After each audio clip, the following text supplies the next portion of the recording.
नमस्कार दोस्तों, मैं विक्रम मलिक स्वागत करता हूं आप सबका अपने YouTube चैनल के ऊपर। बंगाल में एक गीत बहुत ही प्रचलित है जिसकी पंक्तियां हैं, एक बार विदाए दे माँ घूरे आशी। एक बार विदा तो दे माँ ताकि मैं घूम कर आ जाऊं। उसी पंक्तियों में आखिर में कहा गया है, 10 मास 10 दिन पोरे जन्मों ने वो मासिर घरे मागा, तो खोन जोदी ना चिंते पारिश देख भी गोलाए फांसी। अर्थात ओ माँ, आज से 10 महीने 10 दिन के बाद मैं मौसी के घर फिर जन्म लेकर आऊँगा, और अगर आप मुझे पहचान ना पाओ तो मेरे गले में फांसी के फंदे का निशान देख लेना।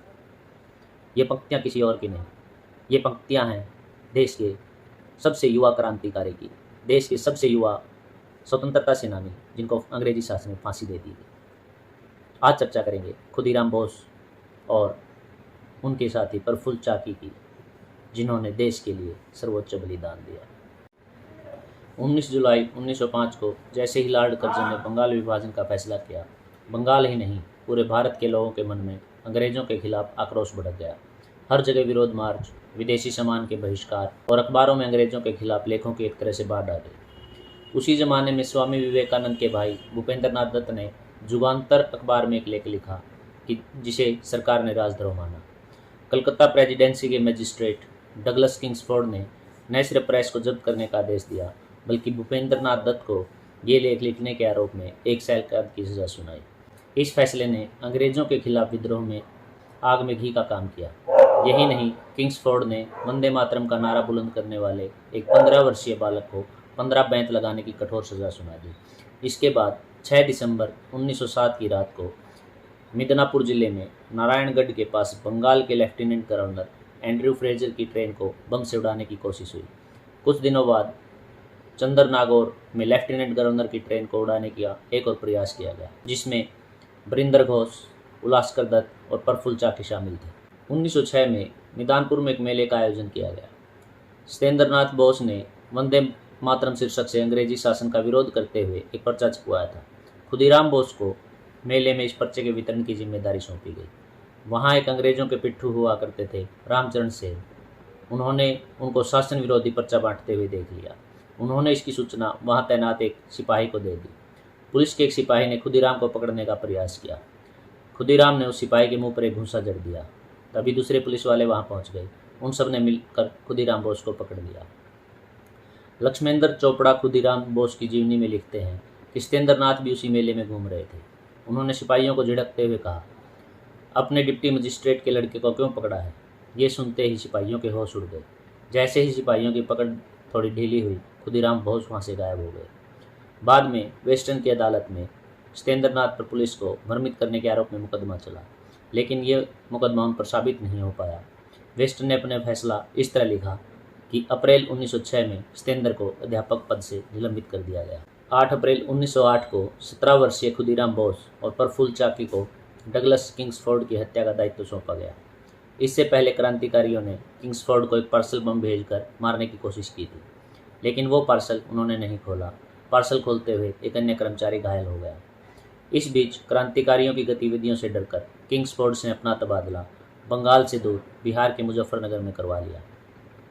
युगंतकारी संगठन की ओर से खुदीराम को 2 पिस्तौल और प्रफुल्ल चाकी को 1 पिस्तौल और कारतूस देकर मुजफ्फरनगर भेजा गया। हेमचंद कानूनगो ने उन्हें कुछ हैंड ग्रेनेड भी दिए।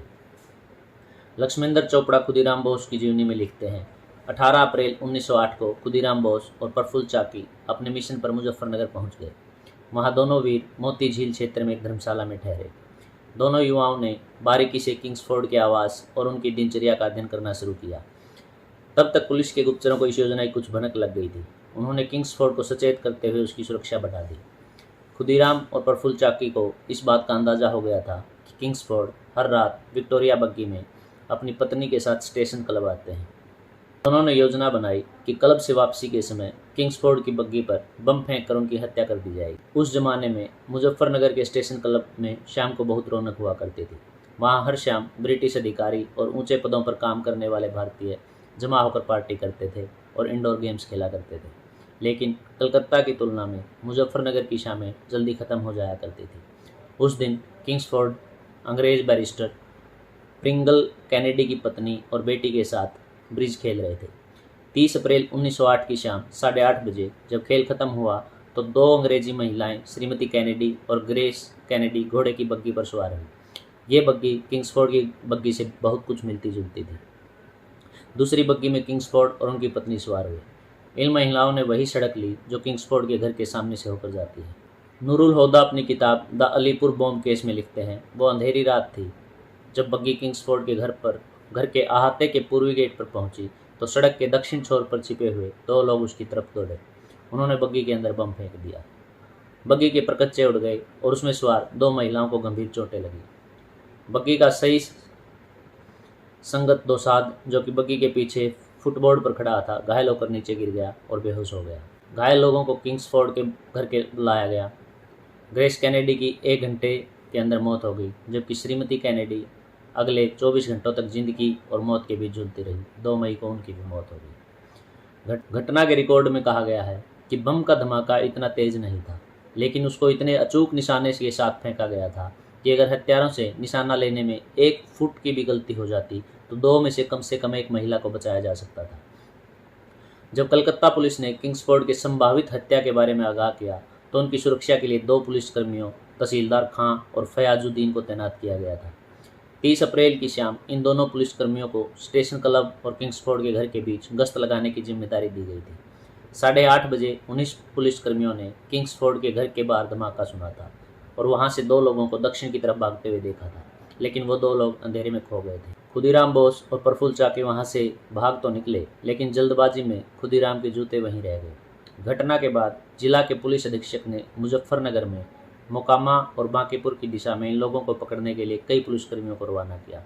जिला प्रशासन ने यह भी घोषणा की थी कि जो शख्स इन लोगों के बारे में सूचना देगा उसे 5,000 रुपये का इनाम दिया जाएगा। पूरे मुजफ्फरनगर शहर में सनसनी फैल गई। खुदीराम और चाकी रेल पटरियों के किनारे भागते हुए समस्तीपुर के पास बनी रेलवे स्टेशन पर पहुंच गए। उन्होंने रात के अंधेरे में लगभग 24 मील की दूरी पैदल ही भागते हुए तय कर ली थी। वैनी स्टेशन के बाहर दोनों क्रांतिकारी एक दूसरे से गले मिलकर इस संकल्प के साथ अलग दिशाओं में चल पड़े कि अगर जीवन रहा तो कलकत्ता में फिर मिलेंगे। लक्ष्मेंद्र चोपड़ा लिखते हैं कि 1 मई 1908 की सुबह बनी रेलवे स्टेशन के पास किशोर खुदीराम पानी पीकर विश्राम के लिए बैठे थे। उन्होंने सुना कि लोग आपस में रात की घटना की चर्चा कर रहे हैं। उनमें से किसी ने कहा कि वो किंग्सफोर्ड तो नहीं मरा इस बम से, लेकिन अंग्रेज माँ बेटी मर गई। यह सुनकर खुदीराम बोस को धक्का लगा। उनके मुंह से अनायास ही निकला, तो क्या किंग्सफोर्ड नहीं मरा? वहाँ पर अंग्रेज पुलिस के कुछ सिपाही और जासूस भी घूम रहे थे। खुदीराम की थकावट, उत्तेजना और उम्र के साथ उसका बांग्ला बोलने का लहजा और नंगे पांव होने के कारण संदेह में खुदीराम को फौरन पकड़ लिया गया।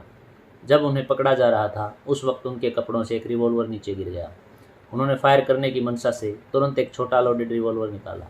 उनकी जेब से 37 कारतूस और 30 रुपये भी मिले। लक्ष्मेंद्र चोपड़ा लिखते हैं, खुदीराम की कमर में एक धारीदार कोट बंधा हुआ था। बाद में तहसीलदार खां ने पहचाना कि क्लब के अहाते के पास खुदीराम बोस यही कोट पहने हुए था। बोस की गिरफ्तारी की खबर सुनकर उन्हें लाने के लिए जिला मजिस्ट्रेट वैनी पहुंच गए। बाद में तहसीलदार और फयाजुद्दीन ने खुदीराम बोस की शिनाख्त की और कहा कि उन 2 लोगों में से एक था जो 30 अप्रैल 1908 के क्लब के सामने दिखे थे। घटनास्थल पर पाए गए जूतों को खुदीराम बोस को पहनाकर देखा गया। जूते उनको बिल्कुल सही आए। खुदीराम ने खुद स्वीकार कर लिया कि ये उनके ही जूते हैं। पुलिस की पूछताछ में बोस ने अपने साथी का असली नाम न बताकर उसका नाम दिनेश चंद्र रॉय बताया। खुदीराम ने माना कि उनसे किंग्सफोर्ड की बग्गी को पहचानने में गलती हुई थी। खुदीराम बोस जब पुलिस बंदी के रूप में मुजफ्फरपुर स्टेशन पहुंचे तो वहाँ बड़ी संख्या में लोग उनकी एक झलक देखने के लिए खड़े थे। 1 मई की शाम 6 बजे सब इंस्पेक्टर नंदलाल बनर्जी ने सिंहभूम जाने के लिए ट्रेन पकड़ी। समस्तपुर ट्रेन पर नंदलाल ने प्लेटफॉर्म पर एक बंगाली युवक को नए कपड़े और जूते पर देखा। उनकी वेशभूषा से उन्हें कुछ शक हुआ। वो इस डिब्बे में घुस गए जहां वो युवक बैठा था। उन्होंने उस युवक से बातचीत करने की कोशिश की, जिससे वो युवक नाराज हो गया। वो युवक डिब्बा छोड़कर दूसरे डिब्बे में चला गया। मोकामा घाट स्टेशन पर नंदलाल फिर से उस डिब्बे में आ गया जिसमें वो युवक बैठा हुआ था। इस बीच सब इंस्पेक्टर ने अपने शक के बारे में मुजफ्फरपुर पुलिस को तार दे दिया। मोकामा स्टेशन के पास उसे जवाबी तार मिला कि वो उस युवक का शक के आधार पर तुरंत गिरफ्तार कर ले। जैसे ही युवक को पता चला कि उसे पकड़ा जा रहा है, वो प्लेटफॉर्म से कूद गया। नूरुल होदा लिखते हैं, युवक लेडीज वेटिंग रूम की तरफ भागा, जहां जीआरपी के एक जवान ने उसे पकड़ने की कोशिश की। तभी उस युवक ने पिस्टल निकालकर उस जवान की तरफ फायर किया, लेकिन उसका निशाना चूक गया। घेर लिए जाने के बाद उसने अपने आप को 2 गोलियां मारी, एक कॉलर बोन के पास और दूसरी गले में। वो व्यक्ति वहीं गिर गया और उसी स्थान पर उसकी मृत्यु हो गई। प्रफुल्ल चाकी के शव को शिनाख्त के लिए मुजफ्फरपुर में लाया गया, जहां तहसीलदार खां और फयाजुद्दीन ने शिनाख्त की कि ये वही शख्स है जो खुदीराम बोस के साथ क्लब के अहाते के पास मंडरा रहा था। बाद में जिला मजिस्ट्रेट की उपस्थिति में प्रफुल्ल चाकी को शव को खुदीराम बोस को दिखाया गया। खुदीराम बोस ने अपने साथी के शव की पहचान की, लेकिन उसका नाम दिनेश चंद्र रॉय बताया। जब उनको चाकी की पिस्टल दिखाई गई तो उसको नहीं पहचान पाए, लेकिन उन्होंने ये ज़रूर बताया कि दिनेश ने उन्हें बताया था कि उसके पास एक पिस्टल है। इस घटना के 5 महीने बाद 9 नवंबर 1908 को प्रफुल्ल चाकी को गिरफ्तार करने वाले नंदलाल बनर्जी की कलकत्ता में श्रीश चंद्रपाल और गणेंद्र गांगुली ने गोली मारकर हत्या कर दी। खुदीराम बोस पर अपर सत्र न्यायालय में न्यायाधीश H.W. कार्नडफ की अदालत में हत्या का मुकदमा चलाया गया। जहां खुदीराम को अदालत में लाया जाता था तो सड़क के दोनों तरफ खड़े होकर लोग जिंदाबाद और वंदे मातरम के साथ उनका स्वागत करते थे। 13 जून 1908 को अदालत ने खुदीराम बोस को फांसी की सजा सुनाई। 11 अगस्त 1908 को सुबह 6 बजे भारत की आज़ादी के इतिहास में पहली बार एक किशोर को फांसी दी गई। उस समय उनके हाथ में गीता की एक प्रति थी और उनकी उम्र थी 18 साल 8 महीने और 8 दिन। जेल के बाहर उन्हें विदाई देने के लिए एक बड़ी भीड़ वंदे मातरम का नारा लगा रही थी। लोकमान्य बाल गंगाधर तिलक ने भी खुदीराम बोस की शहादत पर कई लेख लिखे।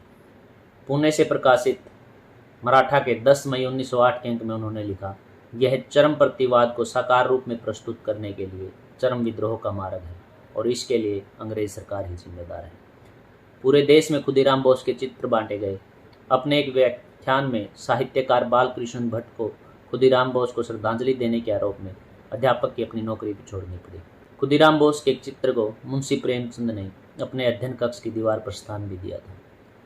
खुदीराम बोस की शहादत का सबसे बड़ा असर विद्यार्थियों पर पड़ा और उनके बीच वंदे मातरम और आनंद मठ के पठन पाठन में रुचि पैदा हो गई। बंगाल के दस्तकारों ने एक खास धोती बुननी शुरू कर दी, जिसके किनारे पर खुदीराम लिखा रहता था।